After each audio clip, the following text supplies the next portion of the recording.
Are K Rajput chapter number 6 question number 41 से 41 number question. An average voltage of 10 volt is induced in a 250 turn solenoid as a result of a change in flux which occurs in 0.5 second. The total flux change is. Total flux इसमें निकालने के लिए बोल रहा है और इसमें दिया हुआ क्या है, ई दिया हुआ है 10 वोल्ट, एन दिया हुआ 250 और 0.5 दिया हुआ है समय, तो ई निकालना है। तो हम जानते हैं ई बराबर -n d∅/dt जानते हैं। ई दिया है 10 वोल्ट, 10 लिख देंगे। एन कितना दिया हुआ है 250, d∅ कितना दिया हुआ है यही निकालना है। dt कितना दिया हुआ है 0.5 दिया हुआ है। यहाँ से आप निकालिएगा तो d∅ आ जाएगा आपको 0.02 वेबर। तो D4 आंसर सही है। 42 number question. A 500 turn solenoid develops an average induced voltage of 60 volt over what time interval must a flux change of 0.06 weber occur to produce such a voltage. इसमें समय निकालना है। N दिया हुआ है 500 turn, भी दिया हुआ है 60 वोल्ट और 0.06 वेबर दिया हुआ है, यानी फ्लक्स चेंज यानी d∅ दिया हुआ है। तो इसमें निकालना है dt। तो हम जानते हैं कि E बराबर -n d∅/dt सब दिया हुआ है। इसमें 500 टर्न दिया हुआ है, d∅ दिया हुआ है 0.06 और वोल्ट कितना है 60 वोल्ट।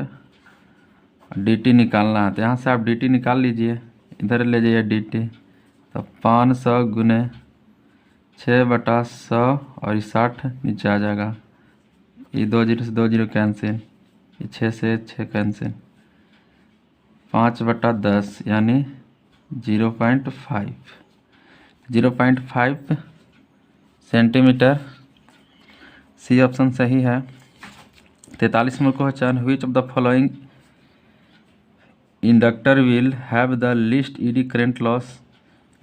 सबसे कम ईडी करंट लॉस किस में होता है, तो एयर कोर में होता है। ए ऑप्शन सही।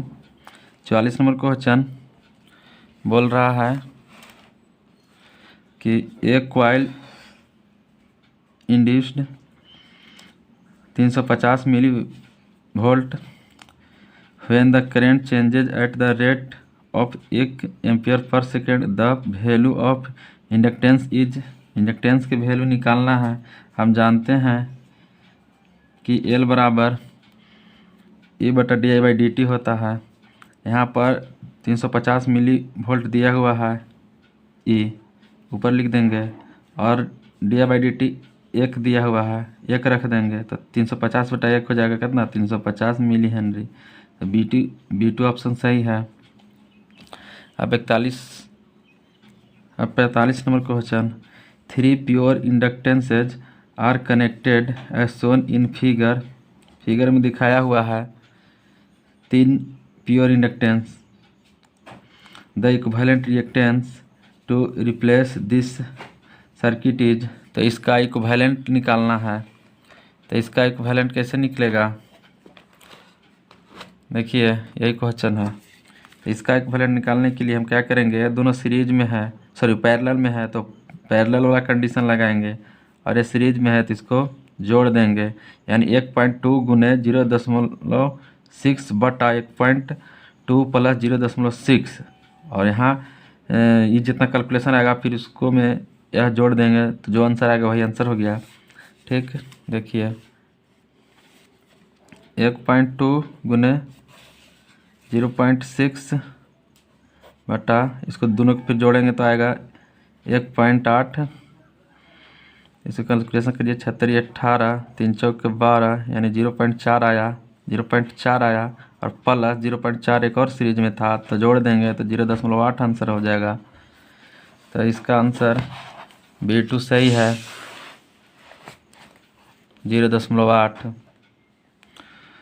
46 number question, 300 micro Henry coils in series without mutual coupling have a total inductance of total L equivalent निकालना है, जिसमें L1 और L2 दोनों 300 माइक्रो हेनरी दिया हुआ है, सीरीज में है और विदाउट कपलिंग है। तो हम जानते हैं विदाउट कपलिंग में एल इक्विवेलेंट बराबर L1 प्लस L2, तो दोनों को जोड़ेंगे तो 300 प्लस 300 तो 600 हो जाएगा। तो 600 आंसर सही है, 600 माइक्रो हेनरी, बी ऑप्शन सही 46 का। अब 47 नंबर क्वेश्चन में चलते हैं। 47 question, current changing from 8 ampere से 12 एम्पियर इन 1 सेकेंड। 1 सेकेंड में 8 से 12 एम्पियर चेंज हो रहा है, ठीक। इंड्यूस्ड वोल्टेज कितना है, 20 वोल्ट। तो इसमें निकालना क्या है, इंडक्टेंस निकालना है एल। तो एल बराबर जानते हैं वोल्टेज बटा di/dt, ठीक है। तो वोल्टेज कितना है 20 वोल्ट, तो और di/dt कितना है, 1 सेकेंड में कितना चेंज हो रहा है, 8 से 12। तो 12 में से 8 घटाइए तो 4 आएगा, तो di/dt 4 हो गया। तो 20/4 कितना हो जाएगा, तो 4 × 20 5 हो जाएगा। तो 5 हेनरी इसका सही आंसर है, सी। अब 48 question, which circuit elements will oppose the change in circuit current. कह रहा है कि सर्किट करेंट के चेंज का अपोज करता है वह कौन एलिमेंट है, तो इंडक्टेंस है। यही यदि वोल्टेज बोल देता तो हो जाता कैपेसिटेंस। 49 नंबर क्वेश्चन बोल रहा है कि a crack in the magnetic path of an inductor will result in. यदि मैग्नेटिक पाथ को क्रैक कर दिया जाए, ठीक, तो इंडक्टर के रिजल्ट में क्या प्रभाव पड़ेगा, तो रिड्यूस हो जाएगा इंडक्टेंस। यदि मैग्नेटिक पाथ में हम क्या कर देंगे, क्रैक कर देंगे, तो इंडक्टेंस रिड्यूस हो जाएगा। 50 number question, the inductance of the following circuit across A और बी। ए और बी के अक्रॉस इंडक्टेंस क्या होगा। तो यहाँ पर देखिए यह सीरीज कंडीशन में है, यहाँ पर बिंदु होगा, यहाँ पर बिंदु होगा, तो एक ही डायरेक्शन में करंट दोनों प्रवेश कर रहा है, तो ये सीरीज एडिंग है। तो सीरीज एडिंग में L1 plus L2 plus 2M होता है, तो सी ऑप्शन सही, L1 plus L2 plus 2M। 51 number question, A coil is wound on iron core which carries current I. The self-induced voltage in the coil is not affected by। कह रहा है कि self induced voltage है किस पर नहीं affected होता है, तो इसका सही आंसर है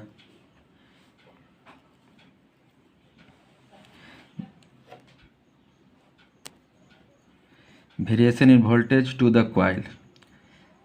भी जो है इंडक्टेंस के कंडीशन में भी जो है नहीं, जब एक कॉइल जो है आयरन कोर पर लपटा हुआ है तो उसमें करंट फ्लो हो रहा है, और the self induced voltage in the coil में जो सेल्फ इंड्यूस्ड वोल्टेज है वो किसके द्वारा अफेक्टेड नहीं है, तो variation in voltage to the coil, B2 option सही है।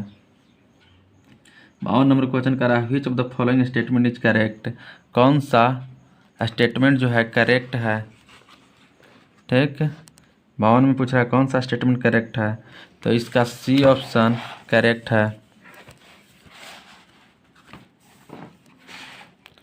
सी ऑप्शन में क्या करा, the inductance of the coil carrying a constant DC current will not affect the current. करा इंडक्टेंस जो होता है डीसी करंट से नहीं अफेक्टेड होता है, इंडक्टेंस एसी में काम करता है, इसीलिए डीसी करंट से अफेक्टेड नहीं होता है, इसीलिए सी ऑप्शन सही।